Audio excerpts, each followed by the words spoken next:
Olá pessoal, tudo bem? Sejam bem-vindos à nossa aula de hoje de mentoria ao vivo, eu e a Amanda conversando aqui com vocês sobre direito previdenciário. Deixa eu aguardar aqui a Amanda para ela entrar, para a gente poder começar. Minha internet aqui estava meio falha agora no começo, mas agora já deu tudo certo. E vamos esperar a Amanda para a gente poder começar. A ideia é que a gente consiga tirar dúvidas de vocês, bater papo sobre as novidades de direito previdenciário. A gente abriu caixinha hoje durante o dia, então recebemos várias perguntas, várias dúvidas dos colegas advogados. Deixa eu mandar mensagem aqui para Amanda para ver se ela conseguiu entrar também. Sejam todos muito bem-vindos. Deixa eu ver aqui. Gente, a gente tem muitas novidades para vocês agora. Uma, inclusive, amanhã, a nossa aula ao vivo pelo Zoom, para quem quiser participar, onde a gente vai conseguir também falar um pouco mais aprofundado, né? Aqui no Insta acaba sendo um pouco mais superficial as informações, mas lá a gente vai tirar um pouco mais de dúvida, conversar um pouco mais. Para quem quiser participar amanhã, dia 20 de janeiro, às 19 horas, da aula do Zoom, tem que se inscrever na nossa lista VIP para receber o link, tá? Então amanhã a gente vai ter uma aula extra, um aulão de previdenciário, para a gente poder... a Amanda já entrou aqui, deixa eu já convidar ela. Mas amanhã a gente vai ter esse aulão ao vivo, então, poder conversar com vocês. E quem quiser participar tem que entrar aqui na nossa lista VIP para poder receber por e-mail o link da aula de amanhã. E hoje o nosso bate-papo é aqui no Instagram. A Amanda entrou, estamos as duas aqui então prontas para tirar as dúvidas e fazer essa mentoria ao vivo. Amanda, seja bem-vinda. Eu vou pegar o link para botar aqui para o pessoal enquanto você dá um oi para eles. Beijo. Tá joia, Gi. Oi, pessoal, boa noite, tudo bem? Espero que vocês estejam bem. Estou aqui com todas as... Olha só, fiz o dever de casa. Anotei todas as dúvidas, fiz por tópicos. Eu e a Gi, a gente fez uma reuniãozinha antes e achou melhor pegar os assuntos que vocês colocaram ali na caixinha de perguntas e transformar em tópico, porque aí a gente consegue falar mais daquele assunto e não responder tão especificamente, né, a pergunta, porque é muito difícil responder caso concreto. A gente já deu as orientações ali para vocês da nossa aula de amanhã. Vai ser uma espécie de aulão, tá, gente? Então, a gente vai passar bastante conteúdo para vocês. Acompanhem. Não deixem de se inscrever ali na lista VIP. Essa lista VIP, ela é importante e necessária para a aula, mas também fundamental para vocês terem acesso ali ao link com desconto também, tá? Então, quem tiver na lista VIP já recebe em primeira mão o 50% de desconto. Tá bom? Porque sábado começam as inscrições, né, Amanda, para a nossa 7ª turma do curso Advocacia Previdenciária na Prática. Esse curso eu e a Amanda ministramos. São mais de 50 horas de aula, né, Amanda? É bem longo, com bastante informação. São 4 módulos. O primeiro módulo a gente fala sobre planejamento previdenciário, sobre cálculo de tempo, sobre precificação, sobre atendimento. A primeira aula, inclusive, é a aula da Amanda sobre atendimento. E daí a gente traz bastante novidade nesse primeiro módulo. No segundo módulo, a gente fala de todos os benefícios, inclusive auxílio inclusão, esses benefícios novos. No terceiro módulo, a gente fala da petição inicial até o recurso extraordinário, inclusive com mandado de segurança e com modelos dessas petições. E no quarto módulo, a gente vai falar das revisões. E a última aula é uma aula de cálculo de execução, para ajudar para quem eventualmente precise já chegar na fase final, que é a fase boa do processo, que é a fase do recebimento, né? A fase preferida do advogado, é a fase do recebimento dos honorários. Então, a gente tem essa aula ao final, que na verdade são 4 aulas, com partes ali, para a pessoa poder ter os detalhes que ela precisa para executar um processo, né? O que é importante para executar uma ação previdenciária. Porque quando a gente vai fazer uma ação, a gente tem que pensar na parte prática do fim também. E se eu ganhar, né? E quando eu ganhar, como é que vai ser, como é que eu efetivo esse direito do meu cliente. Amanda, ó, botei aqui, pessoal, para quem quiser a lista VIP, deixa eu até fixar o comentário aqui, para o pessoal se inscrever na lista VIP lá, para receber o link do aulão de amanhã. Lembrando que sábado, então, de manhãzinha, já vão estar abertas as inscrições para quem quiser participar com a gente da 7ª turma do curso de Advocacia Previdenciária na Prática. Amanda, se quiser ir trazendo as perguntas aqui, vamos começar a conversar. E quem quiser fazer perguntas durante a live, lembra de usar a interrogação daqui de baixo, porque nos comentários aqui, às vezes é difícil acompanhar todas as perguntas. Então, lembra de colocar aqui embaixo as perguntas para a gente poder acompanhar. Gente, só mais uma lembrança. Essa live não vai ficar salva. Então, pega o aviãozinho aqui e manda pelo menos para 3 colegas que vai faturar muito com previdenciário esse ano. Então, manda aí para o sócio, tá? A aula amanhã é às 19 horas. Tem gente perguntando, tá? Amanhã, isso, hoje e amanhã às 19. Bom, vamos lá. Teve uma pergunta sobre o salário maternidade. A dúvida dela é que o INSS ali disse que no dia, na data do parto, na competência do parto, não havia contribuição e simplesmente o INSS indeferiu. Assim, gente, essas negativas que vocês mandam muitas vezes na caixinha, elas ficam um pouco vagas, tá? Porque isso não é por si só, e não pode ser, o motivo necessariamente do indeferimento. Então, o que a gente vai passar aqui para que vocês tenham uma orientação para resolver esse caso? Bom, quais são os requisitos do salário maternidade? A pessoa tem que ter a carência, né? Ali, 10 contribuições antes do fato gerador. Qual que é o fato gerador do benefício de salário maternidade? É o parto. Então, você sempre vai olhar o que aconteceu com essa segurada até a data do parto, até a data do fato gerador. Então, olhar se essas contribuições realmente existiram. Outra coisa, ver se ela estava na qualidade de segurada a data do parto. Porque muitas vezes as pessoas confundem quando ela engravidou. E não é isso, tá, gente? A gente sempre tem que partir da data do fato gerador. Então, olhar a carência exigida, olhar a qualidade de segurado. Outra coisa fundamental, verificar qual tipo de categoria de segurada essa pessoa era. Se era empregada, não vai ter a necessidade ali das 10 contribuições, ela vai ter só a qualidade de segurada. Aí ela vai ter que pedir o salário maternidade na empresa. Todos esses requisitos, eles estão na 8.213, estão na IN 128, tá? Então, não ter contribuição na data do fato gerador por si só não é motivo de indeferimento. Analisa carência, qualidade de segurado, a data do fato gerador e o tipo de categoria dessa segurada. Alguma coisa, Gi? A mais? Não, é isso mesmo. E uma coisa que a gente tem que tomar bastante cuidado ali na questão da análise do INSS. Talvez algumas pessoas não saibam, mas aquela cartinha de negativa, ela é uma carta bem genérica, onde o servidor não consegue escrever muita coisa.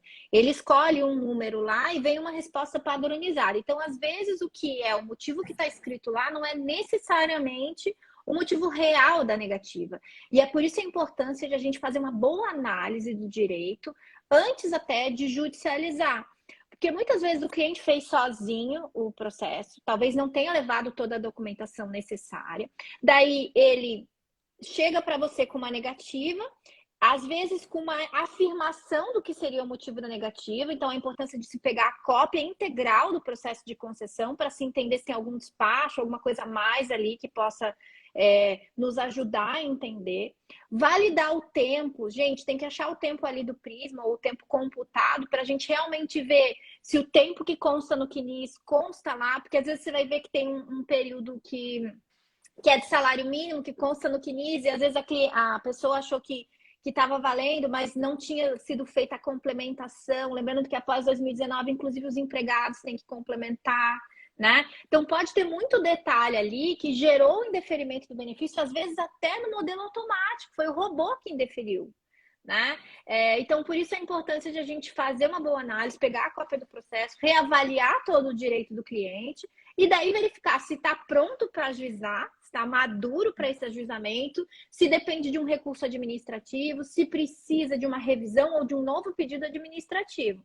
Porque também não adianta judicializar com um processo administrativo capenga, onde o juiz pode até, depois, sei lá, de 1, 2 anos, só extinguir o processo em julgamento do mérito, dizendo que faltou o prévio requerimento administrativo, porque não tinha documento, enfim. Então, a importância de qualquer que seja o benefício dessa análise inicial, que inclusive essa parte é a parte do módulo 1 e 2, né, do nosso curso. O módulo 1, que seria a introdução do atendimento, dos documentos. A Amanda traz uma lista super interessante da documentação necessária. E a parte do módulo 2, onde a gente trata todos os benefícios, para você entender os requisitos desses benefícios. Porque muitas vezes é um detalhe que vai fazer a diferença, né? E que vai fazer a diferença no sim ou no não. E por isso a importância de a gente analisar bem o caso concreto. Eu vi umas perguntas aqui com relação ao curso, Amanda. Uma falando com relação que não estava conseguindo clicar na lista VIP. Aqui no Instagram, os links eles não são clicáveis nos comentários. Mas tanto no meu quanto no da Amanda, ali no link do perfil, tem o link da lista VIP. Também nos nossos stories hoje, durante o dia, a gente postou esse link. De qualquer forma, é notoriosaber.com.br/lista VIP. Entra lá, lembra que tem que colocar o telefone também, né? Nome, telefone e e-mail para poder receber as informações.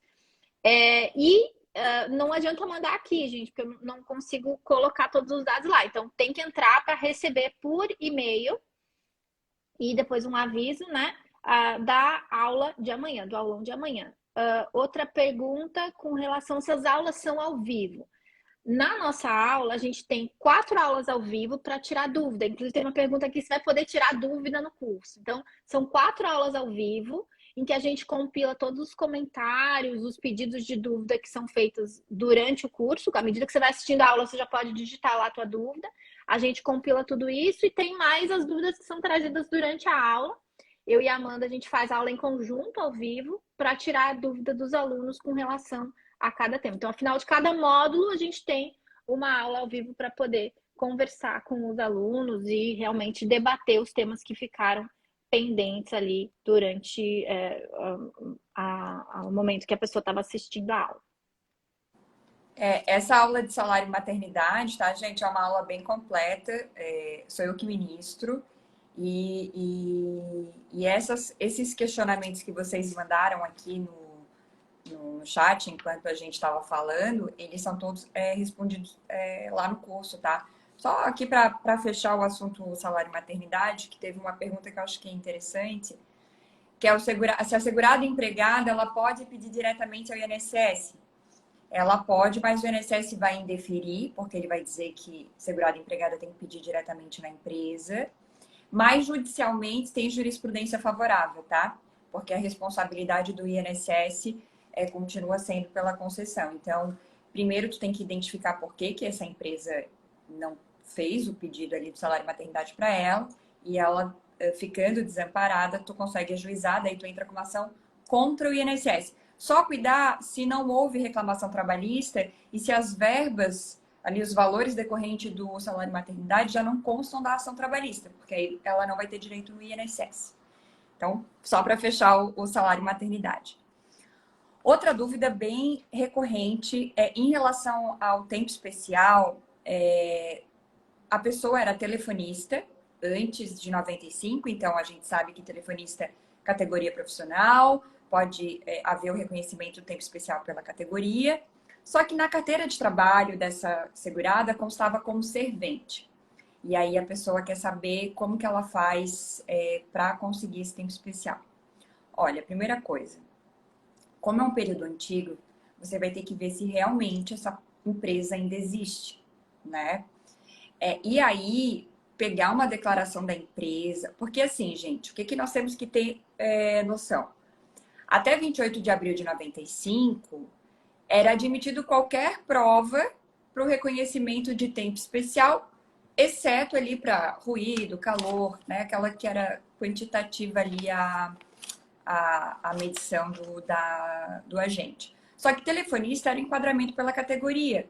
Então, muito embora não esteja na carteira de trabalho, se você pegar uma declaração da empresa, às vezes verificar se realmente essa empresa não tem um LTCAT antigo, um SB40 antigo, né? Ali algum funcionário que trabalhou com essa pessoa, até mesmo declaração de testemunha, pedir audiência para assegurar de explicar como é que era a atividade dela.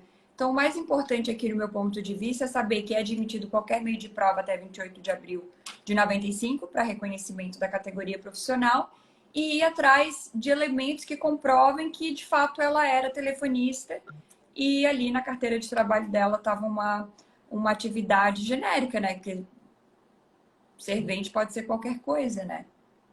Alguma dica extra de... Não, eu acho que é isso. O importante do tempo especial é a gente entender que a prova, assim como as ações de questão médica, né? A prova, ela é essencial. Então, assim, a alegação só, até a afirmação do direito não é suficiente. Você precisa, no caso da questão médica, provar a incapacidade, né? E no caso do tempo especial, após 95, você começa a ter a exigência de provar a exposição a agentes nocivos à saúde. Então, a categoria, ela não é possível após uma época específica, né, para fazer a garantia do direito. E isso é algo que o cliente vê como muito frustrante, porque o cliente que é de alguma categoria específica, ele já se intitula no direito de aposentadoria especial ou tem a expectativa dessa aposentadoria especial e ela dificilmente se concretiza no INSS. Nas últimas avaliações do CNJ sobre números e até do próprio INSS, mais de 90% das aposentadorias especiais que estão hoje concedidas no INSS foram concedidas judicialmente. Então, na verdade, a aposentadoria especial na prática é muito pouco concedida na via administrativa. Por quê? Porque o INSS tem certas restrições e interpretações mais restritivas do direito. Só que isso não significa que a justiça vai conceder tudo. Porque se eu não tenho um PPP, ou se o PPP que eu tenho, ele é ruim, as informações estão erradas, são negativas para o meu cliente, simplesmente entregar um PPP no processo administrativo ou judicial não vai resolver. Então, a importância de se tomar o cuidado com a documentação, né? Da avaliação da documentação, do cuidado, para que você consiga garantir o direito do seu cliente. E muitas vezes até de, antes de ajuizar, entrar em contato com a empresa para readequar o documento, porque às vezes a empresa preencheu errado e isso vai prejudicar o cliente. Então, e lembrando que esse ano era para ter começado agora em janeiro, ainda não começou. Parte desse problema do INSS digital foram essas atualizações, mas o PPP para períodos trabalhados após 2023, a expectativa é que ele seja completamente eletrônico, né? Mas é só para períodos após. Então ele não vai, você vai ter 2 PPPs, gente, daqui para frente. Você vai ter um do período anterior e o novo que vai ser eletrônico. Pelo menos nesse início não vai ser conjunto. Amanda, eu vou fechar aqui porque tá passando um carro de som. Então, gente, tempo especial, no meu ponto de vista, apesar de ser a matéria que eu mais gosto no previdenciário, no meu ponto de vista, é a mais difícil. E a nossa aula também, aí tem 3 horas e pouco de aula de aposentadoria especial. A gente está atualizando ela com as novas normativas que vieram. Essa nossa atualização, ela está um pouco penosa, digamos assim, para a gente, porque a gente faz slide hoje, se programa para gravar no dia seguinte, e no dia seguinte vem uma atualização. Tá ótimo, né? Às vésperas ali do recesso, estava com os slides prontos, dizendo, vou gravar, aí veio aquelas 6 portarias, estamos atualizando. Então, não é fácil. Gente, e uma pergunta que é do Magnus Santos aqui, dizendo, o juiz pode alegar que não houve prévio requerimento administrativo, se por acaso não tem cumprimento de exigência ou se faltam documentos? Pode sim, tem sido causa de muitos casos de extinção do processo em julgamento do mérito, porque o pré-requerimento administrativo, na interpretação da maioria dos juízes, não é simplesmente pedir, mas levar ao INSS a documentação suficiente para a concessão do benefício. Então, se você entra num termo especial, por exemplo, sem o PPP, ele aparece na via judicial, ou é um PPP novo, diferente do anterior, pode dar problema. Então, tem que tomar bastante cuidado na avaliação dos documentos para saber o momento certo para judicializar. Gente, e já aproveitando aqui, respondendo geral, eu e a Gi, nós somos cunhadas, tá? Não foi combinado a cor, não foi combinado a cor. Eu coloquei azul porque azul é a cor da comunicação. Então, para vocês me acharem um pouquinho mais simpática, tá, gente? Mas eu tô vendo aqui que tá cheio de aluno. E assim, ó, a melhor propaganda, gente, são a dos nossos alunos. Olha, ali tem um post no feed bem legal, com vários feedbacks. E tá cheio de aluno aqui, gente. A gente ama vocês. É verdade, gente. Outra É muito legal participar com vocês dessa jornada, né? E assim, 2023 vai ser o ano da advocacia previdenciária, sem dúvida. A gente vem numa crescente. Desde 2019, principalmente, a advocacia previdenciária é a advocacia da vez. A gente já é um número muito grande de advogados, né? E agora a gente tem cada vez mais o destaque da temática, né? A gente está sempre, tanto na mídia, a revisão da vida toda terminou o nosso ano de 2022 em cima, então um aumento muito grande de clientes procurando, querendo saber, outros querendo saber quando vão poder se aposentar. Então a importância de a gente estar preparado. E essa preparação, ela é desafiante pela quantidade de novidades, né, Amanda?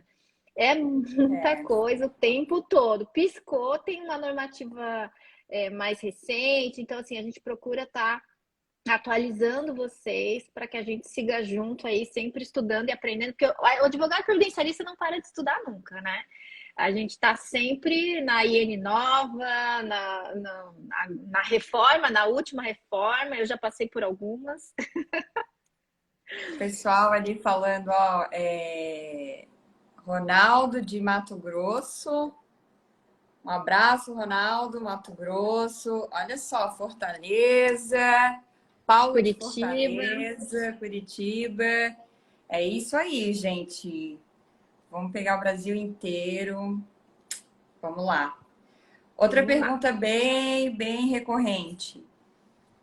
O cliente pediu aposentadoria por tempo e o INSS concedeu por idade. Posso pedir a revisão para conceder por tempo? Gente, olha só. Normalmente,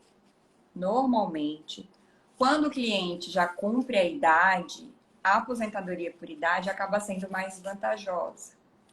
Aqui o que eu indicaria para você, pega a cópia do processo e verifica se não houve o descarte das contribuições.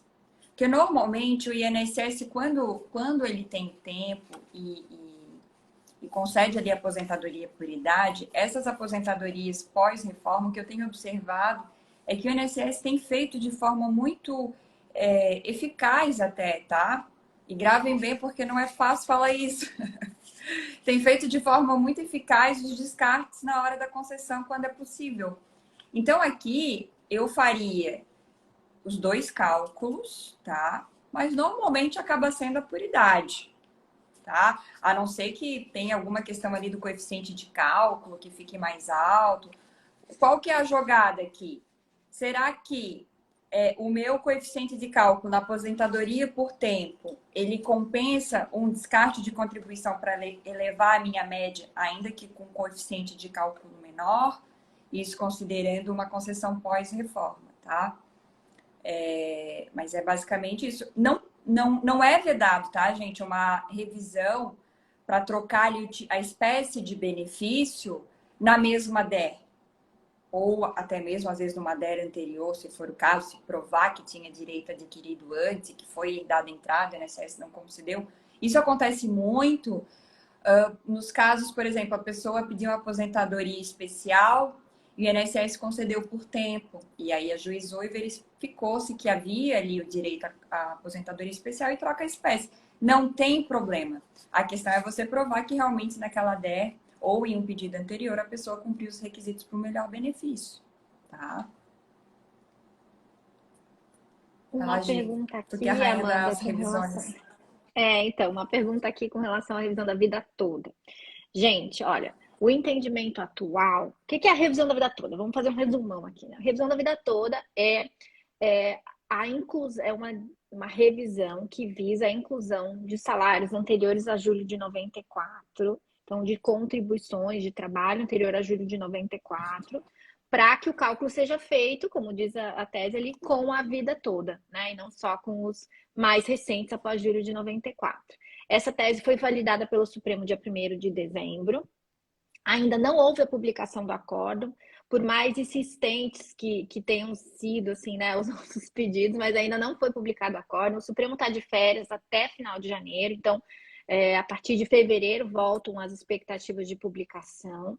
O que está rolando por aí, que inclusive a gente já disponibilizou no curso da revisão da vida toda e também no curso da advocacia previdenciária na prática, é o voto do ministro Alexandre de Moraes, que tinha sido dado no plenário virtual. Essa decisão, esse último julgamento foi no plenário presencial. Mas o voto dele, que ele leu, era basicamente o mesmo, que ele fez uma leitura do voto. Então, a gente já tem tanto a tese firmada quanto o voto. O acórdão ainda não foi publicado. Então, algumas perguntas aqui. Quando que a gente vai receber? A maioria dos juízos, mesmo com os pedidos de levantamento do sobrestamento, né, então pedido de andamento dos processos, tem optado por manter sobrestado até o trânsito em julgado.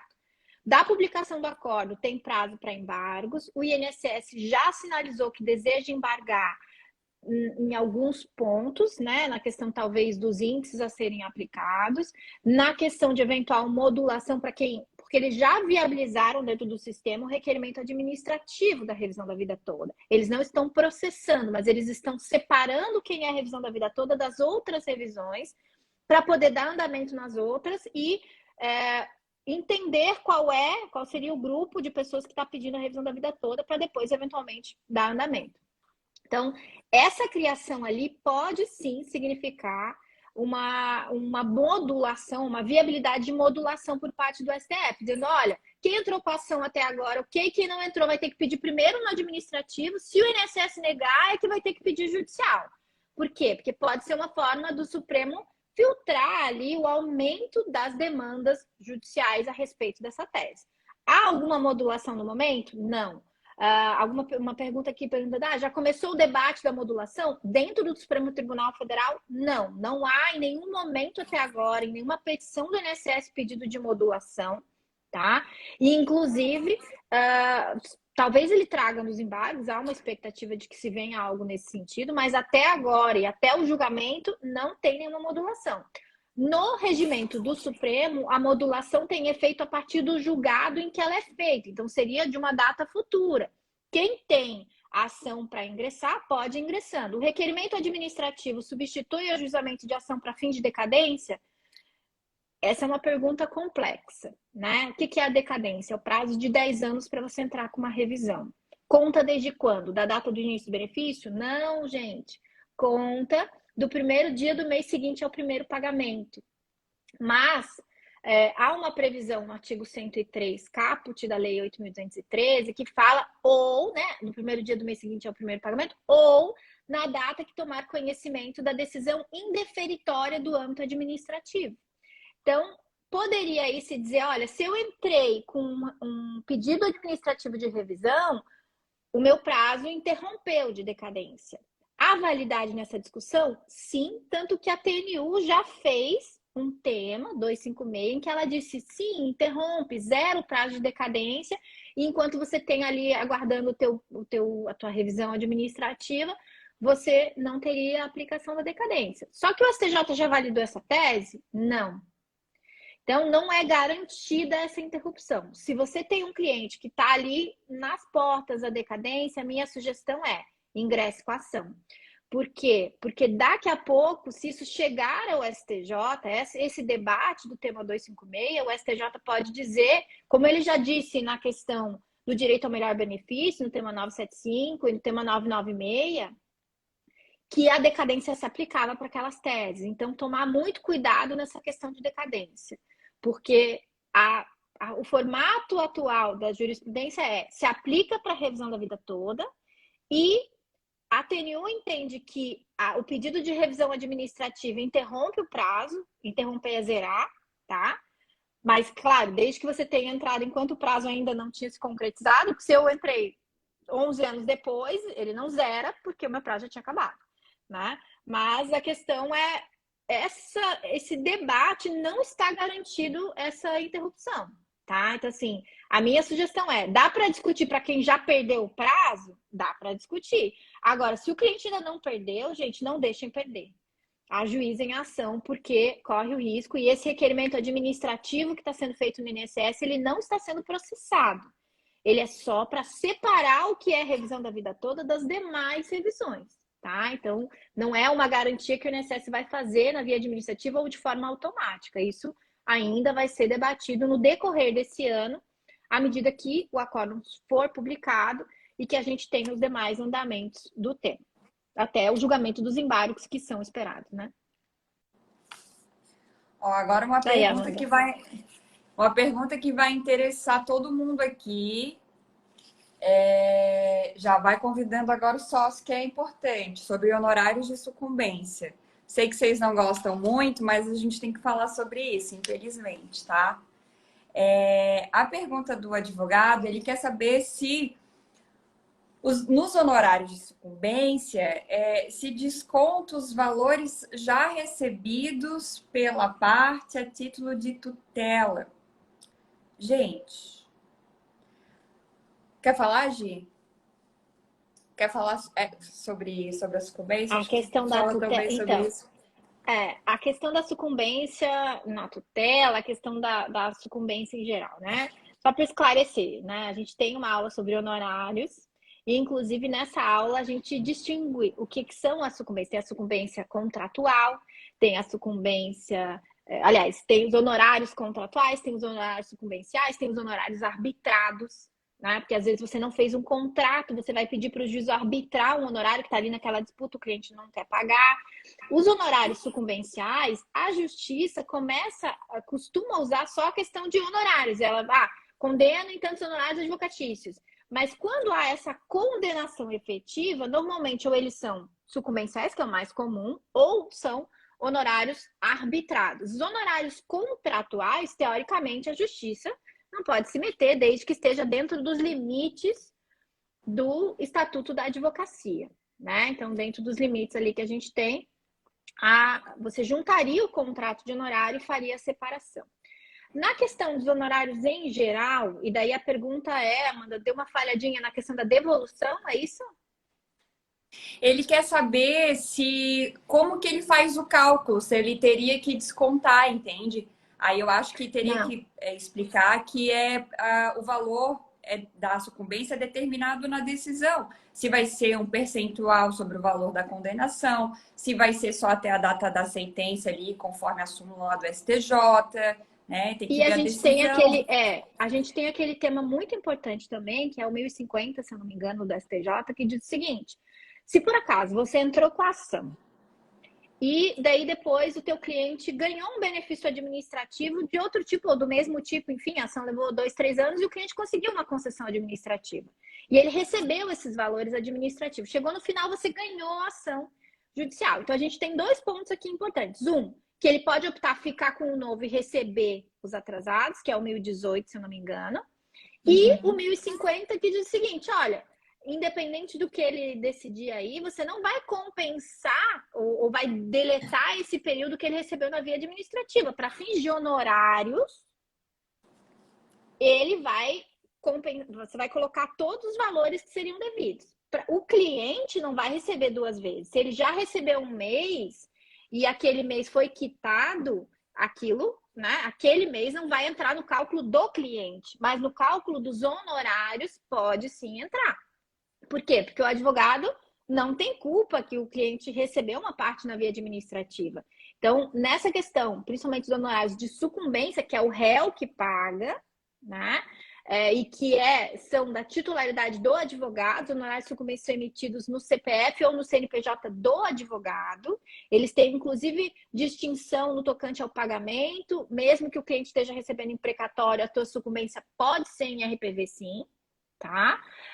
E daí você tem essas possibilidades, inclusive de não ter o desconto do que foi recebido na via administrativa durante o curso da ação, né? Então, daí eu já recebi algumas perguntas com relação à revisão. Ah, mas eu entrei com uma revisão, eu vou receber todo o valor do cliente? Não, uma ação de revisão, você vai receber só aquilo que você gerou de benefício para o cliente. Então, se ele já ganhava um salário mínimo, você passou para 3 salários mínimos, o valor do benefício dele, os teus honorários são sobre essa diferença que você conseguiu trazer para o teu cliente, né? Então, um cuidado com relação a isso. Mas é muito importante a gente conhecer essas nuances da questão dos honorários e até entender que muitas vezes a justiça está falando em honorários advocatícios, mas ela está falando de sucumbência e não do contratual, para você poder até se relacionar melhor com o cliente. E no nosso curso, a gente entrega um modelo de contrato de honorários com algumas opções de cobrança, lembrando que essas opções elas são muito peculiares para cada tipo de ação. Então, ações de concessão, às vezes você cobra ao final uma quantidade de benefícios, né? Porque não tem atrasado. Você está entrando com benefício hoje, ele pode sair no robô à noite.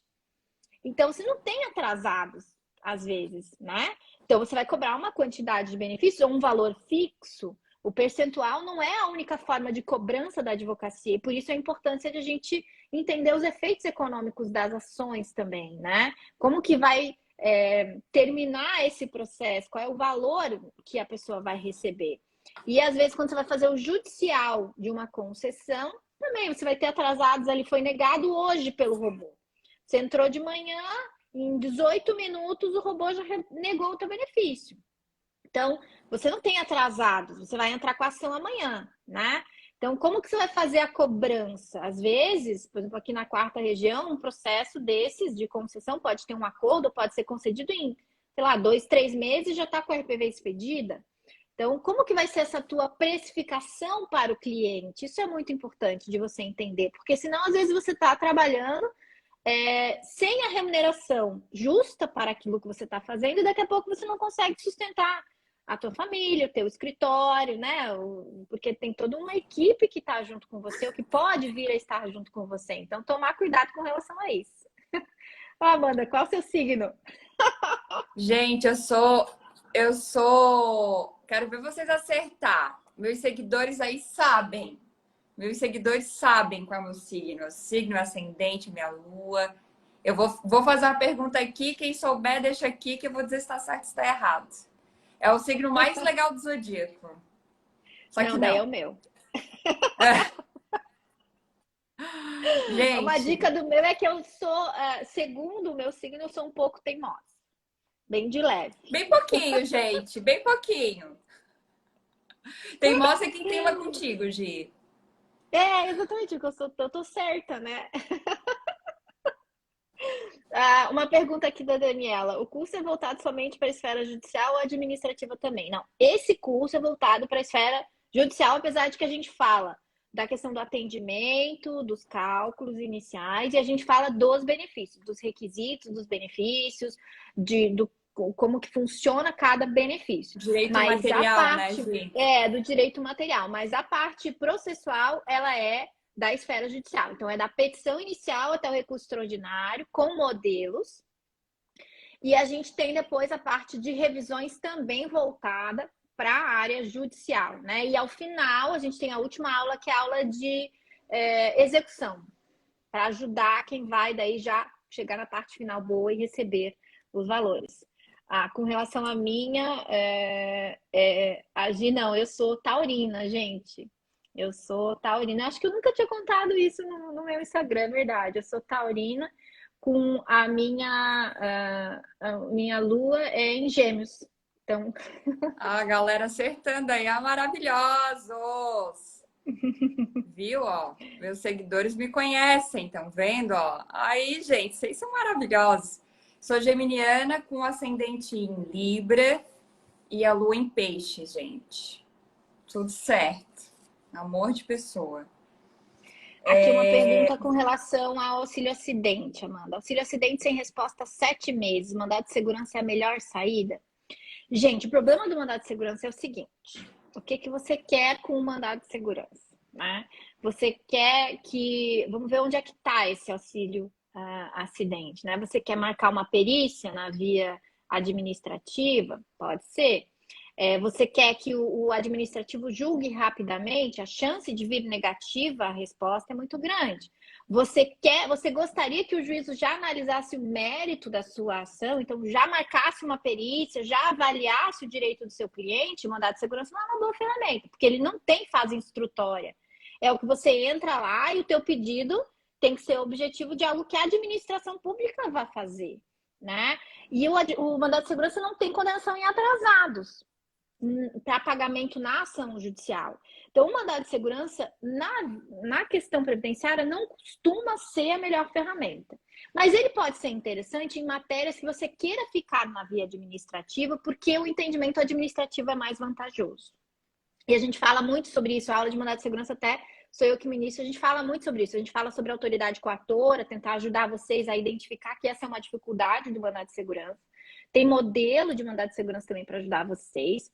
E a questão do mandado de segurança, que é o mais importante de a gente entender, é, primeiro, se é para o INSS julgar o mérito do meu pedido, o mandado de segurança não costuma ser vantajoso, porque você gera uma agilidade que costuma vir com uma resposta bem rápida de não. Às vezes até sem uma fundamentação muito esclarecedora. Vai lá e nega, porque o juiz deu 30 dias para o servidor avaliar, ele pegou, né? O CRPS agora fez o entendimento de que não pode instruir, não pode pedir diligência, então é com o que está ali. E o que está ali, muitas vezes, não é suficiente. Então, não, tudo que está ali é suficiente, eu quero uma resposta. Ok, mas provavelmente essa tua resposta administrativa rápida não vai ser a resposta que você gostaria, não vai ser um sim, né? Então, assim, o mandado de segurança ele é bom para quê? Para movimentar processo. Eu fiz um recurso, tem que mandar para o CRPS, o INSS não mandou. O mandado de segurança é uma ferramenta eficaz, porque é só para encaminhar de um lugar para outro, para marcar uma perícia. Ok, o mandado de segurança tem efetividade, né? Agora, se eu quero falar de mérito previdenciário, principalmente nos casos em que envolve análise muito de direito, documento, de documentação, inclusive médica, eu não recomendo o mandado de segurança como melhor ferramenta. Às vezes é melhor fazer uma ação judicial já que discuta tudo, faz uma condenatória acumulada com declaratória. Então, declara o direito, condena a pagar, que você consegue ter a fase instrutória, marcar perícia, você consegue marcar, às vezes, até uma perícia de tempo especial, né? Você consegue mais coisas para serem debatidos no processo judicial comum, né? Ou até do juizado, mas numa ação, ao invés do mandado de segurança. E aproveitando esse gancho de uma coisa e daí aqui já as perguntas, uma matéria que pode ser interessantíssimo, assim, a discussão na esfera administrativa, sobretudo na seara recursal administrativa, é a questão do rural, tá? Eu tenho visto algumas decisões da Inside de recurso, tá, gente? No INSS. Tem um ofício, agora eu não lembro se é um ofício circular, um memorando circular, mas é o número 46, tá? Que fala ali que o INSS ele poderá reconhecer o tempo rural com um documento para cada metade da carência exigida. Então, por exemplo, se eu preciso pedir uma aposentadoria por idade rural e comprovar 15 anos de rural, se eu tiver um documento dos primeiros 7 anos e meio, eu consigo provar. E outro documento na segunda metade, né, que são 15 anos, então 7 anos e meio aqui, 7 anos e meio aqui. Você consegue o reconhecimento na esfera administrativa em grau de recurso, tá? Eu vi uma ementa esses dias do CRPS pautada nisso. E, gente, a pergunta aqui era o seguinte. Então, o rural, também outra tese muito importante do rural, que na esfera administrativa é assim, infinitamente melhor, é a questão do rural antes dos 12 anos, porque judicialmente, gente, nem com reza brava não vai. E administrativamente você consegue, até na primeira análise ali, se tiver uma documentação boa, tá?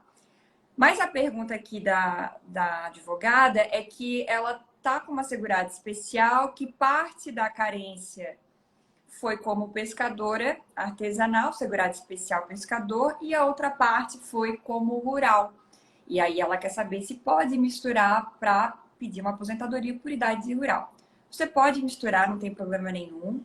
Nesse caso, você tem que preencher duas autodeclarações ali diferentes, tá? Então, tu vai pegar a autodeclaração do pescador, responder ali, preencher e citar a documentação que você tem relacionada ali à embarcação, enfim, e a autodeclaração do período da atividade rural e também instruir com a documentação rural relativa a esse período, tá? Então, fica a dica aí para vocês de investir um pouquinho mais na atuação administrativa quando o objeto do processo for tempo rural, tá?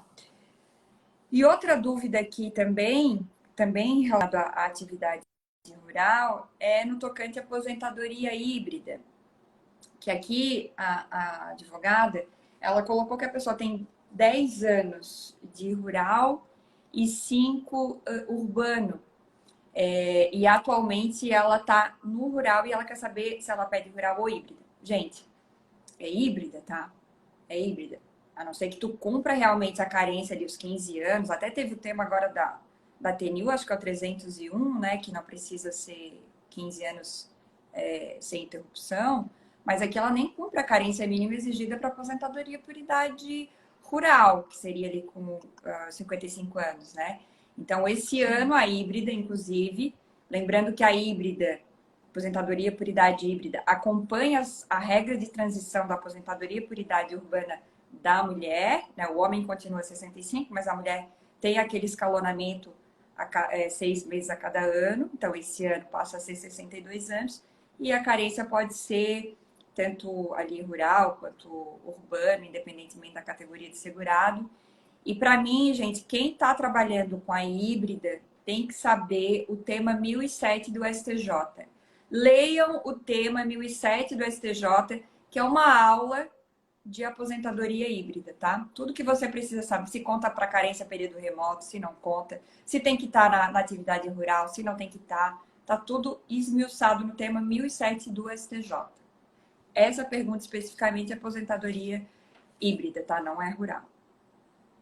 Uma pergunta aqui, se mandado de segurança para cumprir decisão administrativa é uma boa. Nesse caso, eu entendo que é pelo seguinte, porque daí, vamos supor que eu já ganhei na via administrativa. Eu já tenho a decisão de mérito favorável, eu só preciso que efetive o benefício. Então, o mandado de segurança é uma boa ferramenta, porque eu não vou discutir o mérito no juízo, na justiça. Eu vou só dizer, olha só, o CRPS já me deu. Então, o INSS tem que cumprir. O prazo deles era de 30 dias, chegou lá, já está no servidor, o servidor não cumpre. Daí é um bom formato de utilização do mandado de segurança, porque não tem discussão de mérito, é só agilidade ao processo administrativo. E daí o mandado de segurança pode ser, sim, uma boa ferramenta, inclusive para impedir que o judiciário adentre o mérito. Vamos supor que eu ganhei menor de 12 no CRPS. Eu não quero que o judiciário analise isso, porque eu já ganhei e eu sei que o entendimento deles não é tão vantajoso. Então, o que eu preciso só é que o INSS cumpra a decisão favorável. E daí o mandado de segurança é uma boa ferramenta, sim. Para dar agilidade ao processo sem debater mérito, ele é bom.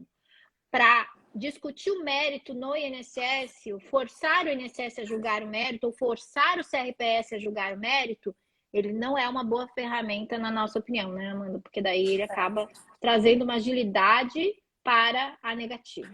Daí não vale muito a pena. Eu odeio MS, gente. Aqui eu vou abrir meu coração para vocês. Eu odeio MS, odeio. Até para fazer é ruim, né? Assim, é muito engessado, gente.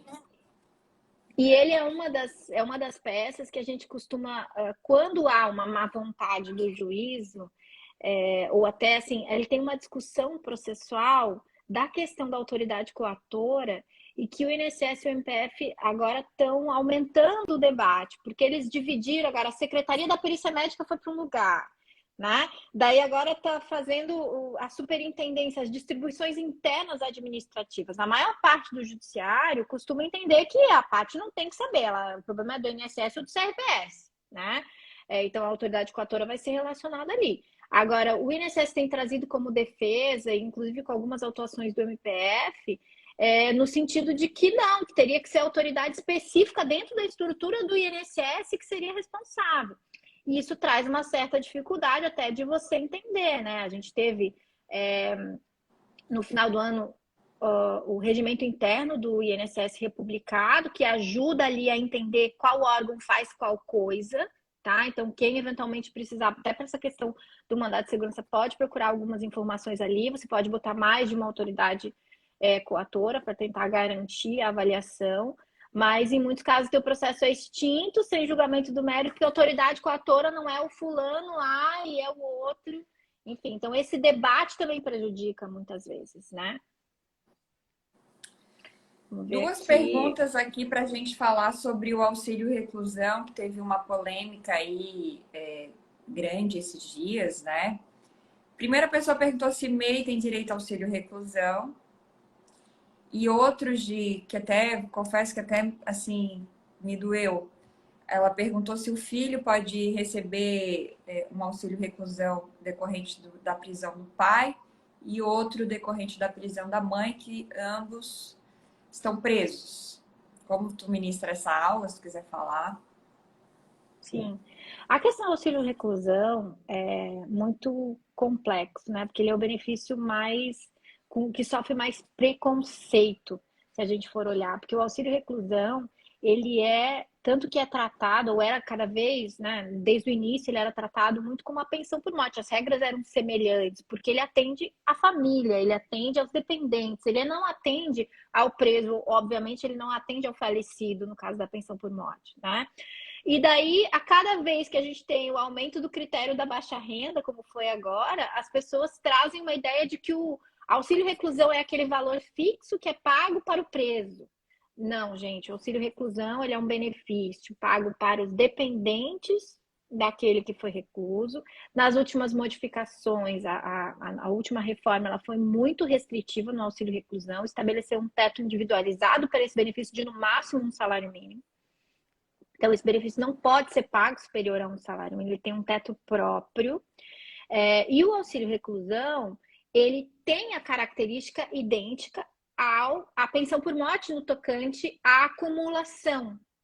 Então, vamos supor, né? Uma pessoa, se o pai e a mãe morreram, ele pode receber uma pensão do pai e uma pensão da mãe? Sim. No caso do filho, se os dois pais, né, o pai e a mãe foram reclusos, e daí é o regime fechado apenas que dá esse direito, tá? O regime semiaberto não dá mais direito desde a última reforma, mas o regime fechado continua dando. Então, se os dois pais foram reclusos, né, foram presos em regime fechado, pode dar direito? Sim, porque as regras de acumulação são as mesmas das regras de acumulação da pensão. Então, tem uma certa facilidade de interpretação, porque muitas vezes a gente está mais familiarizado com a pensão por morte do que com o auxílio reclusão. Mas, sem dúvida, esse benefício, ele traz dignidade para a família que fica fora, né? Mas ele é um benefício que, desde 98, ele vem sofrendo restrições. Em 91, quando a lei criou, né? A Lei 8.213, ela trouxe as novas regras pós-Constituição Federal, o auxílio reclusão tinha os mesmos direitos da pensão por morte. Em 98, com a emenda 20, a gente tem o critério de baixa renda incluído para fins do auxílio reclusão. Até ali, qualquer renda da pessoa que fosse preso gerava o auxílio reclusão. Em 98 que houve a inclusão do critério de baixa renda. Depois de 98, a gente vem com discussões desse critério de baixa renda, se era do preso ou se era do grupo familiar. Várias decisões aqui da quarta região diziam que era do grupo familiar, porque é a questão mais lógica, é quem está sendo atendido, quem ficou sem renda. Mas aí foi firmado no STJ que seria do preso. E daí depois a gente vem nessa construção de restrições, né? Como se a própria sociedade tem dificuldade de entender para que serve esse benefício. E por isso que agora, nessa última reforma, a gente tem um teto específico de no máximo um salário mínimo, né? Essas restrições adicionais na questão do regime. Antes, 2 regimes davam direito, agora só o regime fechado que dá direito. E, sem dúvida, é um benefício que acaba tendo preconceito, mas que tem um viés social de impedir que a família desatendida talvez até recorra especificamente, né, ou retorne ao crime. Daí a questão do MEI, não sei se tu quer falar, Amanda. Gente, o MEI ali, observado, o fato de ser MEI por si só não é motivo de indeferimento. Ele pode ter direito? Pode, desde que observe ali os requisitos que a gente falou ali para vocês, tá? O segurado MEI, ele tem direito, não é necessário a complementação, a alíquota de 5% dá direito a esse benefício, tá? O MEI, ele só vai precisar a complementação se quiser se aposentar por uma regra ali que tenha o tempo de contribuição 30 ou 35 anos, ou a regra de pedágio, né? Senão, ele tem direito à aposentadoria por idade e os benefícios de risco, tá? Salário maternidade, auxílio reclusão, enfim. Tem Gi, uma pergunta mais aqui uma da pra Sabrina, gente Amanda, que ela fala se é terminar. rateado entre os dependentes. Sim, Sabrina, que nem a pensão por morte. O auxílio reclusão, os dependentes têm que se habilitar, a habilitação não precisa ser simultânea, então cada um vai se habilitando, às vezes tem filhos com mulheres diferentes, né?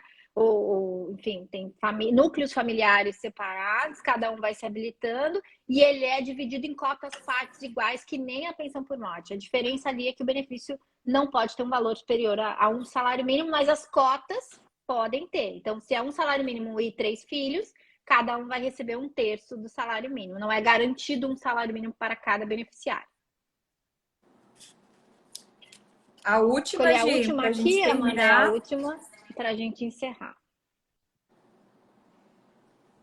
Vai escolher? Queres que Pode ser, que deixa eu eu pegar faça? uma aqui. Deixa eu pegar uma aqui. Com relação à mulher, vamos ver aqui. É possível, na revisão da vida toda, a juntada das CTPS, é possível que elas sirvam de provas como os salários anteriores a julho de 94? Gente, na revisão da vida toda, a gente tem uma questão que pode ser interpretada de matéria de fato, que é a juntada dos salários que você usa para cálculo, porque o CNIS tem valor só após 82, e mesmo assim, após 82, pode ter salário que não está correto. Então, qual é a questão? Eu aconselho que você sempre verifique se o segurado levou ao INSS a listagem de documentos e de salários suficiente para elaboração do cálculo. Caso isso não tenha sido feito, pode ser importante juntar, por exemplo, fazer um pedido de revisão administrativa da revisão da vida toda, ou fazer um pedido de ajuste de vínculos e remunerações para a inclusão desses períodos. Gisele, eu preciso esperar que o INSS responda para ajuizar a ação? Não, porque a matéria de fundo de direito é notório que o INSS não vai conceder, né? Agora, a questão dos salários é algo que pode trazer uma discussão também em modulação, né? Tudo bem, eu faria o cálculo, mas eu vou fazer só com o que está no CNIS, porque é só o que eu tenho, o INSS só teria isso se ele fosse conceder lá atrás. E a gente tem que ter um cuidado, porque muita gente fica falando, alguns colegas, mas a juntada da carteira de trabalho. Gente, eu vou dizer que assim, 90% dos processos que eu avaliei até hoje, de processo administrativo, e são uma quantidade significativa, os clientes não juntam a carteira integral.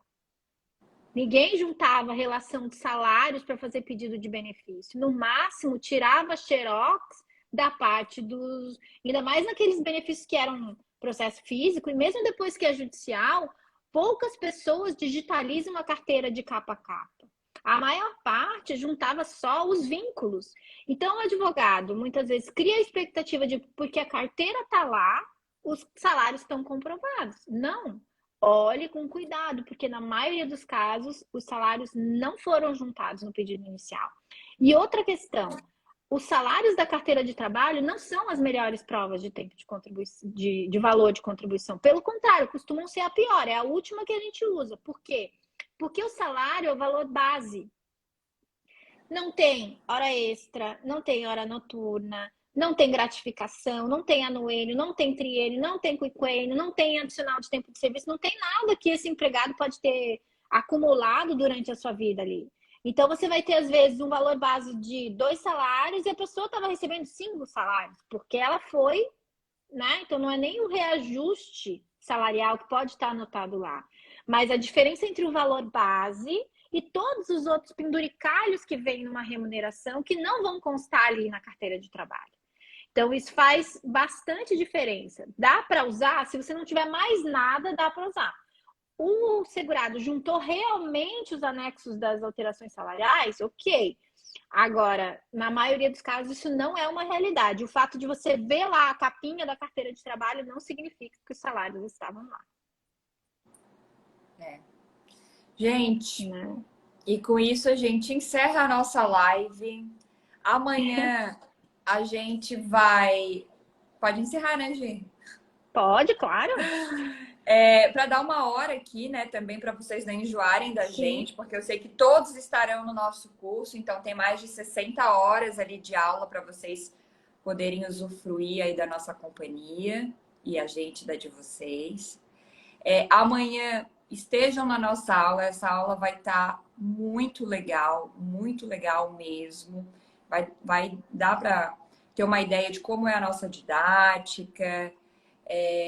Gente, agradeço aí 150 pessoas, praticamente toda essa uma hora, a gente manteve aí a audiência.